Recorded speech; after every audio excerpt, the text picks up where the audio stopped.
Pas 4 sezonesh me lot, dashuri dhe tradhti, seriali Tokë e Hidhur arrin fundin e tij dramatik. Episodi 141 dhe final sjell drejtësi, hakmarrje dhe një dritë shprese për Zulehan. Ja çfarë ndodhi në kapitullin përfundimtar të kësaj telenovele që na mbajti të mbërthyer për gati 2 vite. Abdulkadir dhe Betyl ja dalin të kalojnë kufirin dhe të arratisen drejt Helepit, duke i shpëtuar përkohësisht ndëshkimit. Vëllai i Abdulkadirit, Vahap, kapet në një pikë kontrolli, por arratiset sërish, i etur për hakmarrje. Por Zuleha, e vendosur të gjejë vrasjen e Hakanit, mëson vendodhjen e tyre. Bashkë me Fikretin, udhëton drejt Siris, ku më në fund dhe i kap. Pasi u kapën në Halep, Betyl dhe Abdulkadir dënohen me burgim të përjetshëm për vrasjen dhe tradhtinë e tyre. Shermin e dërmuar nga dënimi i vajzës së saj shfaqet e shkatëruar pa fuqi të mbajë peshën e turpit. Nga ana tjetër, Zuleha dhe Fikret, me lot në sy por zemër të qetë, ndihen krenar. Drejtësia më në fund u vu në vend. E gjithë Shokurova ngrihet në këmbë për ta. Banor të prekur nga guximi dhe ndeshmëria e tyre i shohin si shembull të forcës dhe dinjitetit, sepse pas shumë vitesh pa drejtësie, krimi më në fund u ndëshkua. Pas gjithë tragjedisë, Zuleha nuk dorëzohet, ajo organizon një dasmë madhështore për Fikretin dhe Zeynepin, një festë për dashurinë për fillimet e reja. Mes të ftuarve, buzëqeshjes dhe muzikës, konaku mbushet me shpresë dhe jetë. Zuleha tregon se zemra e saj, ndonse e thyer, ka ende vend për dashuri dhe paqe. Por errësira nuk ka mbaruar plotësisht. Vahap, i çmendur nga dhimbja dhe dëshira për hakmarrje, sulmon konakun gjatë dasmës.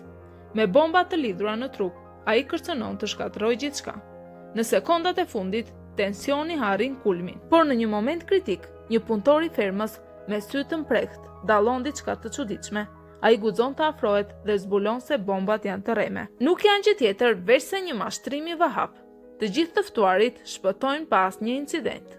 Kjo është historia e Zuleha Yaman, një vajzë që nisi jetën në Stamboll dhe u hodh në rrjedhën e fatit, mes dashurisë, pasionit dhe dhimbjes. Nga rroba qepse e thjesht, u bë zonja e madhe e Çokurovës. Ajo humbi shumë, por kurrë nuk u dorëzua. Ja kushtoi jetën fëmijëve të saj, dashurive të humbura dhe mbi të gjitha, popullit të Çokurovës.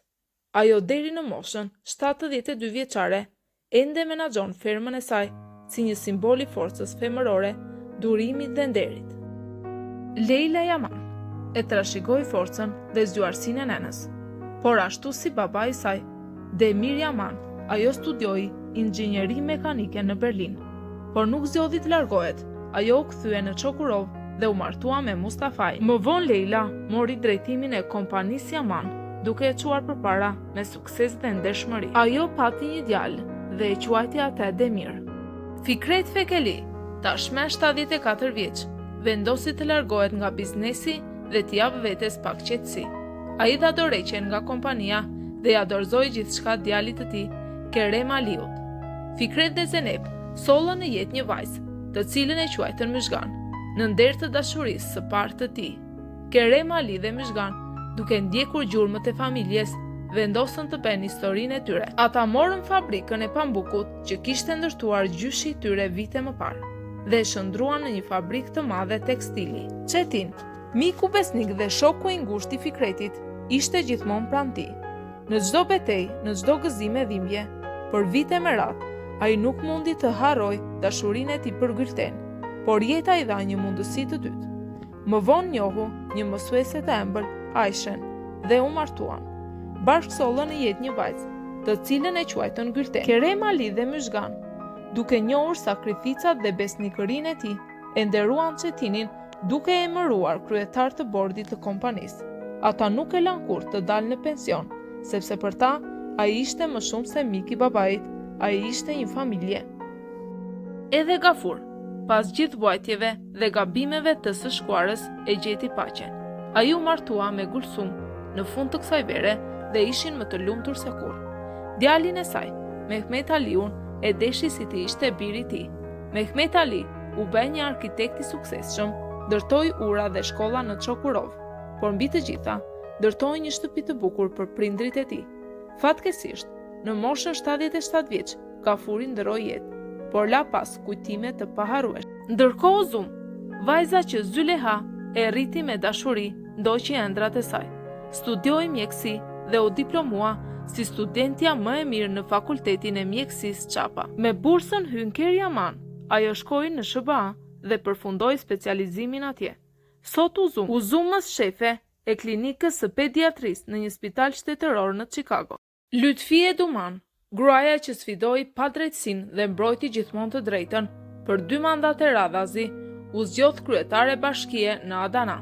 E respektuar nga të gjithë, ajo u bë zëri i popullit, mbrojtësja e së drejtës dhe krenaria e Çokurovës. Në ditët e fundit të jetës, ajo ishte në krah të djalit të saj Fikretit dhe Nuse Zeynep. Ajo u nda nga jeta me paqe dhe u varros pranë mikut të saj besnik, Alir Ahmet Fekeli. Rashid dhe Fadik, çifti gjallë dhe i hershëm që sollën ngrohtësi në çdo cep të vilës së Çokurovës, ndërtuan një jetë plot dashuri. Ata patën 2 fëmijë, një djalë dhe një vajzë.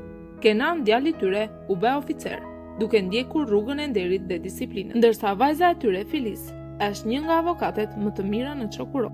E po edhe Xhevrie e gjeti fatin e saj. Ajo u martua me Xhaipon, burrin më të kursyer të Çokurovës. Por si gjithmonë, Xhevrie nuk rreshti kurrë sa ankuari për kooperacinë e tij legjendare. Shermin Yaman, dikur krenare për mbiemrin e saj, i kaloi vitet e fundit të jetës në heshtje, duke punuar si pastorese në komunën e Çokurovës. Një ditë, ndërsa ishte në punë, zemra e saj nuk e përballoi me.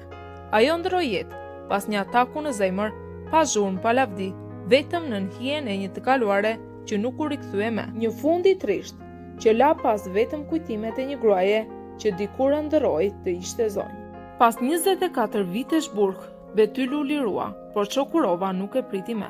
Ajo nuk gjeti as tre as familje dhe as një fytyrë mikpritse që ta shikte me si më parë. Pas lirimit, ajo u zhduk, pa lënë as një gjurmë. Askush nuk mori vesh se çfarë ndodhi me te. Fusun, që askush nuk e kuptoi kurrë nëse ishte mike apo armike me Sherminin, u nda nga burri i saj Ahmet dhe kaloi pleqërin, as më pak e as më shumë, në shtëpinë e pleqëve të Çokurovës. Atje me një filxhan kafeje në dorë, ajo u bë burimi pafundit tashethemeve, kujtimeve të sajuara dhe komenteve pikante. Hashmet Çolak, i cili për vite me radhë mbajti në duar frikën dhe intrigën, u diagnostikua me diabet në burg. Ai kaloi vitet e fundit të jetës së tij duke pritur për një falje që nuk erdhi kurrë. Në moshën 85 vjeçare, ndërroi jetë i vetëm pas hekurave të burgut. Abdul Kadir, fillimisht i dënuar me vdekje, ja doli ta kthej dënimin në burgim të përjetshëm. Por edhe brenda mureve të burgut, jeta e së kaluarës nuk e lan rehat. Gjatë një sherri brutal, ai humbi jetën. Pas incidentit të rrezikshëm në Dasëm, Vahap Keskin u dërguar në spitalin psikiatrik të Erzurumit. Atje ai jetoi mbyllur mes krizave dhe trazirave mendore që nuk e lan të qetë. 3 vite më vonë, duke u përpjekur të arratisej, ai ra nga çatia e institucionit, vdiq aty ku përfundoi, në kufirin mes realitetit dhe çmendurisë.